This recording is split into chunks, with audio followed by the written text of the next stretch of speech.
નમસ્કાર ખેડૂત મિત્રો, તમારું સ્વાગત છે એનએફ એગ્રી ડ્રોનમાં। તો આજે આપણે આ વિડીયોમાં વાત કરવા જઈ રહ્યા છીએ। ગુજરાત સરકાર ડ્રોન માટે દવાનો છંટકાવ કરવા માટે એક સબસિડી લાવી રહ્યું છે। એ સબસિડીનો લાભ કેવી રીતે લેવો, કેવી રીતે અરજી કરવી, એના માટે શું શું ડોક્યુમેન્ટ જોવે, એ બધી માહિતી હું તમને આ વિડીયોમાં આપીશ। તો વિડીયો સ્ટાર્ટ કર્યા પહેલાં તમે અમારી ચેનલ પર પહેલીવાર આવ્યા હોય તો ચેનલને સબસ્ક્રાઈબ કરો, લાઇક કરો, શેર કરો અને તમારા બીજા ખેડૂત મિત્રો સાથે શેર કરો। તો ચલો માહિતી હું તમને આપું, અને એ પણ કોમ્પ્યુટરની સ્ક્રીન પર। જો તમારી પાસે કોમ્પ્યુટર ન હોય તો તમે મોબાઈલમાં પણ કરી શકો। તો ચલો કોમ્પ્યુટરની સ્ક્રીન પર। તો ખેડૂત મિત્રો, સૌથી પહેલાં તમારે તમારા મોબાઈલમાં અથવા કોમ્પ્યુટરમાં કોઈ પણ બ્રાઉઝર ઓપન કરી લેવાનું રહેશે। બ્રાઉઝરમાં ઓપન કરીને સર્ચ કરવાનું રહેશે આઈ ખેડૂત પોર્ટલ। આઈ ખેડૂત આવી રીતનું સર્ચ કરવાનું રહેશે। સર્ચ કરો એટલે તમને કંઈક આવી વેબસાઇટ દેખાશે। એ વેબસાઇટ પર આપણે સિમ્પલી ઓપન કરવાની રહેશે। વેબસાઇટ ઓપન થયા બાદ તમને કંઈક આવું પેજ દેખાશે, તો સિમ્પલી આને પહેલાં ક્લોઝ કરી દેવાનું રહેશે। ત્યારબાદ તમારે લોગિન ઉપર ક્લિક કરવાનું રહેશે। લોગિન ઉપર ક્લિક કર્યા બાદ તમને કંઈક આવું પેજ દેખાશે। જો ખેડૂત મિત્રો તમે પહેલી જ વાર આ વેબસાઇટનો ઉપયોગ કરતા હોય, ક્યારે સબસિડીમાં ફોર્મ ન ભર્યું હોય, તો તમારે નોંધણી કરવાની રહેશે। નોંધણી મીન્સ કે રજિસ્ટ્રેશન કરવું જરૂરી છે। નોંધણી કરવા માટે લાભાર્થી નોંધણી માટે અહીં ક્લિક કરો। અહીંયા ક્લિક કરીને વિગતો ભરી અને તમે પછી લોગિન કરી શકો છો।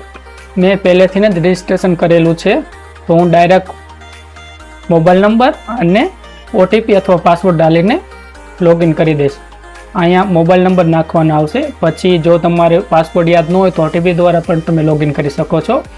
ઓટીપી ક્લિક કરશો તો ઓટીપી તમારા મોબાઈલમાં જશે।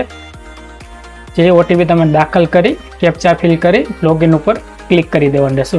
તો હું લોગિન કરી લઉં છું। થોડીક ઓટીપી નાખ્યા પછી તમારે અહીંયા કેપ્ચા નાખવાના થશે। 5+3 5 6 7 8 એટલે 8 ટાઈપ કરવાનું રહેશે। ત્યારબાદ લોગિન ઉપર ક્લિક કરવાની રહેશે। લોગિન ઉપર ક્લિક કરશો એટલે તમને કંઈક આવું પેજ દેખાશે। એમાં આપણે ગોતવાનું રહેશે ડ્રોનથી છંટકાવ। તો દોસ્તો ખેડૂત મિત્રો, આ રહ્યું ડ્રોનથી છંટકાવવાળી સ્કીમ। તેમની અરજીની તારીખ છે 11/6/2026 થી 20/6/2026। તેનું વર્ણન એ છે કે ખર્ચના 90% અથવા વધુમાં વધુ ₹500 બેમાંથી જે ઓછું હોય તે રકમ પ્રતિ એકર પ્રતિ છંટકાવ મળવાપાત્ર રહેશે। ખાતા દીઠ પ્રતિ છંટકાવ વધુમાં વધુ કુલ 5 એકરની મર્યાદામાં સહાય મળવાપાત્ર રહેશે। તેની દસ્તાવેજોની વાત કરીએ તો દસ્તાવેજમાં શું જોવે?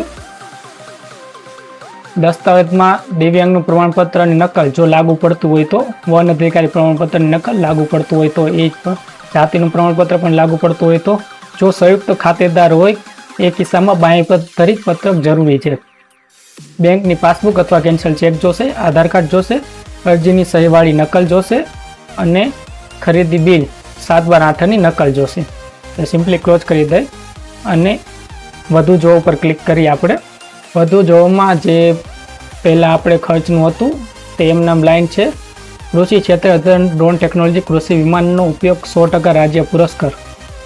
આ ₹1250 પ્રતિ હેક્ટર સહાય ધોરણ અને ચૂકવવાનું મહત્તમ રકમ ₹12,500 છે। એ બહુ સરસ છે। તો અરજી કરવા માટે અરજી કરો પર ક્લિક કરવાની રહેશે। ત્યારબાદ કંઈક આવું પેજ ઓપન થશે, જેમાં તમારો આધાર નંબરના છેલ્લા 4 આંકડા દેખાશે। પછી વેરિફિકેશન કરવાનું આપણે રહેશે આધાર કાર્ડ સાથે। તો એમાં બાયોમેટ્રિક છે અને ઓટીપી છે। એમાં આપણને ઓટીપી ઠીક રહેશે તો આપણે ઓટીપી દ્વારા વેરિફિકેશન કરશો। તો ઓટીપી પર ક્લિક કરશું અને હું અહીં જણાવું છું કે એના ઉપર આ લાઈન ઉપર ચેકબોક્સમાં ચેક કરશું। ત્યારબાદ સેન્ડ ઓટીપી પર ક્લિક કરશો। તમારા આધાર કાર્ડમાં સાથે જે નંબર લિંક હશે એ નંબરમાં ઓટીપી આવશે। સિમ્પલી ઓટીપી અહીંયા દાખલ કરી દેવામાં આવશે। ઓટીપી દાખલ કર્યા બાદ વેરીફાઈ પર ક્લિક કરવાનું રહેશે। વેરીફાઈ પર ક્લિક કરશો એટલે તમારી બધી ડિટેલ્સ અહીંયા શો થશે। આધાર મુજબ લિંક, જન્મ તારીખ, સરનામું અને આધાર મુજબ નામ તે શો થયા બાદ સેવ એન્ડ નેક્સ્ટ પર ક્લિક કરવાની રહેશે। સેવ એન્ડ નેક્સ્ટ પર ક્લિક કર્યા બાદ તમને કંઈક આવું પેજ ઓપન થશે, જ્યાં તમારું આધાર નામ, સરનામું, તાલુકો, પિનકોડ, જાતિ અલગ અલગ બધું તમારી ડિટેલ્સ આવશે। તો તમે દિવ્યાંગ છો કે નહીં તેમાં આપણે હોય તો આ કરવાની, નહીં તો ના કરવાની। તમે સહકાર મંડળીના સભ્ય છો આમ તો હોય છે, પણ આપણે આમાં ના કરી દેવાની કરી દેવાની, કારણ કે જો આ કરશો તો વધારે તમારી પાસે બધું પૂછશે, એટલા માટે સિમ્પલી ના જ રાખશો તો કંઈ પ્રોબ્લેમ નહીં આવે. ત્યારબાદ તમે આત્માનું રજિસ્ટ્રેશન ધરાવો છો તેમાં પણ જો ધરાવતા હોય તો હા, નહીં તો ના. આ બધું ફિલ કર્યા બાદ સેવ એન્ડ નેક્સ્ટ પર ક્લિક કરવાની રહેશે. ત્યારબાદ તમને તમારી બેંકની વિગતો દેખાશે. તો વિગતો ભરેલી ન હોય તો તમારે સિમ્પલી ભરી લેવાની આવશે. મારી ઓલરેડી ભરેલી છે તો હું એકવાર કન્ફર્મ કરી લઈશ કે વિગત સાચી છે કે ખોટી. કન્ફર્મ કર્યા બાદ સેવ એન્ડ નેક્સ્ટ પર ક્લિક કરવાનું રહેશે. ત્યારબાદ તમારું જમીનની રેકોર્ડ આવશે. તો તેમાં તમે જમીન રેકોર્ડ ધરાવો છો, તમારો ખાતા નંબર આવશે, માલિકનું નામ આવશે, જમીનનું નામ હશે તો આવશે, વિસ્તાર, જિલ્લો, તાલુકો અને ગામ આવશે. તો સિમ્પલી તેમને અહીંયા ચેકબોક્સ છે એ ચેકબોક્સ ઉપર ક્લિક કરીને સેવ એન્ડ નેક્સ્ટ કરવાનું રહેશે. પછી દસ્તાવેજો આવશે. દસ્તાવેજ અત્યારે કાંઈ નાખવાના નહીં આવે. તો દિવ્યાંગનું પ્રમાણપત્ર નકલ હોય લાગુ પડતી તો આ વસ્તુ નાખવાનું આવશે, પણ મારા કિસ્સામાં કાંઈ નાખવાનું નથી એટલે એને બંધ કરીને હું અરજીને સબમિટ કરી દઈશ. અરજી તમારી હજી સબમિટ થઈ ગઈ છે. તમે એપ્લિકેશન મેનુમાંથી સ્ટેટસ તપાસી શકો છો. સબમિટ કર્યા બાદ તમને આમાં તમારી અરજી દેખાશે. આપણે આ અરજી રહી તે મેં 2025માં કરેલી હતી અને આ અરજી હું અત્યારે કરું છું. 2-3 છટકા અરજી નંબર આવી ગયેલા છે અને અરજીની તારીખ આવી ગઈ છે. સિમ્પલી ત્યાં અરજી દેખાશે. પ્રિન્ટનો ઓપ્શન હોય તો સિમ્પલી રિફ્રેશ કરવાનું રહેશે.